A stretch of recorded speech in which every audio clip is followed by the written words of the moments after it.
सदन कसाई मांस काटते थे और मांस काट करके तराजू में जब रखते थे तो दूसरे पड़ले में भार के लिए शालिग्राम भगवान को रखते थे और फिर तोलते थे।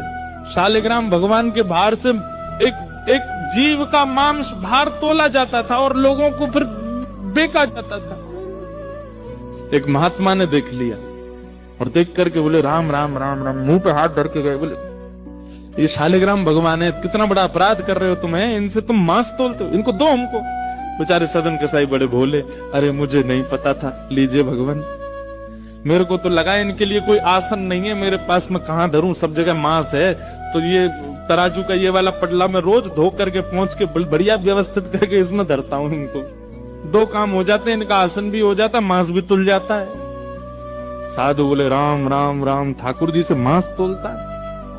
लेकर के ठाकुर जी को गए, पंचामृत अभिषेक किया, इत्र लगाया, तिलक लगाया, चांदी के सिंहासन पर बैठाया, तुलसी की माला पधराई, मोगरा के पुष्पों से सजा दिया बंगला और नैवेद्य 56 भोग बना करके ठाकुर जी के सन्मुख पधराए और ठाकुर जी से कहा जय जय, अब आप प्रसन्न रहो। कहां एक कसाई के यहाँ बदबू में, खून में, मांस में, रक्त में आप पड़े थे, अब आप बढ़िया सुंदर सिंहासन पर रहो। ठाकुर जी स्वप्न में आ गए महात्मा के और रोने लगे। महात्मा बोले क्या हुआ? बोले मुझे वापस वहीं छोड़ के आओ सदन कसाई के पास।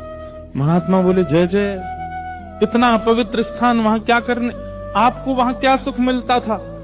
ठाकुर जी बोले पता नहीं क्यों, वो इतना भोला है, इतना सीधा है, वो सदना हमको इतना अच्छा लगता है। जब वो तोलता था ना तो उसके तराजू में जब हम ऐसे लुढ़कते थे तो हमको बड़ा सुख मिलता था, हमको वहीं लुढ़कना, वहीं छोड़े आओ। मान गए महात्मा, बोले कि हमने इतना सब कुछ पवित्र आदि सब किया, लेकिन आपको तो वहीं उसी के यहाँ जाना, ठीक है। दूसरे दिन सदन कसाई के पास गए और ठाकुर जी, बेटा ये धन की वर्षा में उसी पर करूंगी जो मेरे इस वीडियो को फॉलो करके 5 ग्रुप में शेयर करेगा, और इग्नोर करने वालों को मैं भी इग्नोर कर दूंगी। हाथ में लेकर के महात्मा आए। सदन कसाई तो तुरंत कूद पड़े चरणों में, बोले भगवान मुझसे अपराध हो गया, आप मुझे दंड मत दीजिए। बोले दंड देने नहीं आए भैया, तेरी भक्ति की सराहना करने आए।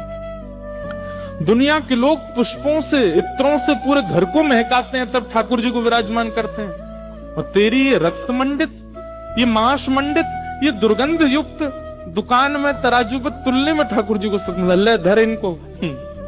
उस दिन सदन कसाई के मन में आया, मेरे इतने गलत व्यवहार को भी ठाकुर जी ने नजरअंदाज कर दिया, मैं किस योग्य हूं?